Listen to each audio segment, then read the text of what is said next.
एक ईमानदार सवाल जो ज्यादातर लोग खुद से नहीं पूछते। क्या आपने कभी महसूस किया है कि कुछ लोग आपको बिना ज्यादा मेहनत के अपनी तरफ खींच लेते हैं?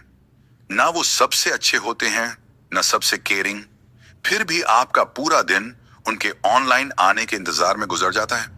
आप इसे अट्रैक्शन कहते हो, लेकिन कई बार साइकोलॉजी इसे मैनिपुलेशन कहती है। आज हम ये नहीं सीखेंगे कि किसी को मैनिपुलेट कैसे किया जाता है। आज हम ये समझेंगे कि मैनिपुलेशन पहचान में क्यों नहीं आती और अट्रैक्शन जैसी क्यों लगती है। एक बात साफ समझ लो, अट्रैक्शन का मतलब हमेशा पसंद करना नहीं होता। असली अट्रैक्शन में शांति होती है, लेकिन मैनिपुलेशन में सिर्फ बेचैनी। जब दिल तेज धड़कता है, दिमाग बार बार उलझता है और सामने वाला पूरी तरह अनप्रिडिक्टेबल हो जाता है, तो आप किसी से जुड़ नहीं रहे, आप बस एक आदत का शिकार हो रहे हो। क्योंकि दिमाग क्लैरिटी से ऊब जाता है और केओस को एक्साइटमेंट समझने लगता है। अब ये हिस्सा ध्यान से सुनिए। जो लोग आपको लेकर क्लियर नहीं होते, वही आपको डीप लगने लगते हैं। क्योंकि क्लैरिटी बोरिंग लगती है जब दिमाग अनसर्टेनिटी का आदी हो चुका हो। आप सोचते हो वो अलग है, वो मिस्टीरियस है, लेकिन सच ये है आप कंफ्यूज हो, और कंफ्यूजन को आप कनेक्शन समझ रहे हो। चाहे लड़का हो या लड़की, पैटर्न लगभग एक सा होता है। कभी बहुत अटेंशन, फिर अचानक दूरी, कभी स्वीट बातें, फिर कोल्ड रिप्लाईज। आज आप खास हो, कल आप इनविजिबल, और यही ईगो बीच में आ जाती है। आप खुद से कहते हो मुझ में क्या कमी रह गई, मैं इसे ठीक कर सकता हूं। यही सबसे कड़वी सच्चाई है। वो आपकी कदर नहीं करते, वो उस कंट्रोल की कदर करते हैं जो आपके इमोशंस पर उनके पास है। वो आपको पसंद नहीं करते, वो आपकी कोशिशों को पसंद करते हैं। इमोशनल मैनिपुलेशन जोर से नहीं होती, वो धीरे धीरे होती है।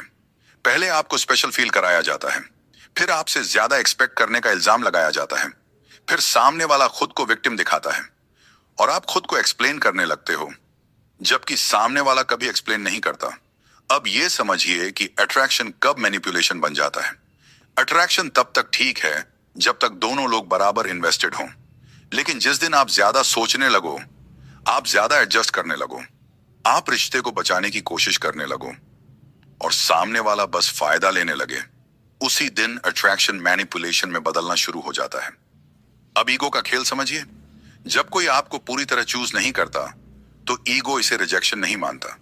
ईगो कहता है मैं अलग हूं, मैं इसे बदल सकता हूं, और यही सोच सबसे ज्यादा इस्तेमाल की जाती है। अगर आपको बार बार खुद को एक्सप्लेन करना पड़ रहा है, तो रिश्ता नहीं, एक परीक्षा चल रही है, और परीक्षा में नियम आपके नहीं होते। याद रखिए, जिस रिश्ते में आप ज्यादा सोच रहे हैं, वहां कंट्रोल आपके हाथ में नहीं होता, और यही ज्यादा सोचना धीरे धीरे मैनिपुलेशन बन जाता है। अट्रैक्शन खूबसूरत होता है, लेकिन मैनिपुलेशन उसी अट्रैक्शन का नकाब पहनकर आता है। अगली बार जब कोई आपको बहुत अट्रैक्ट करे, लेकिन आपको खुद से दूर करता जाए, तो बस एक सवाल पूछिए, मैं किसी इंसान को पसंद कर रहा हूं या धीरे धीरे अपनी सेल्फ रिस्पेक्ट खो रहा हूं? अगर आप ऐसे ही सवाल पूछना सीखना चाहते हैं, अगर आप चाहते हैं कि कोई आपको क्या सोचना है ये ना बताए, बल्कि आपकी आंखें खोले और आपको सच का आईना दिखाए, तो इस चैनल को फॉलो करें, वाई वी बिलीव। क्योंकि यहां हम आपको जवाब नहीं देते, हम आपको सोचना सिखाते हैं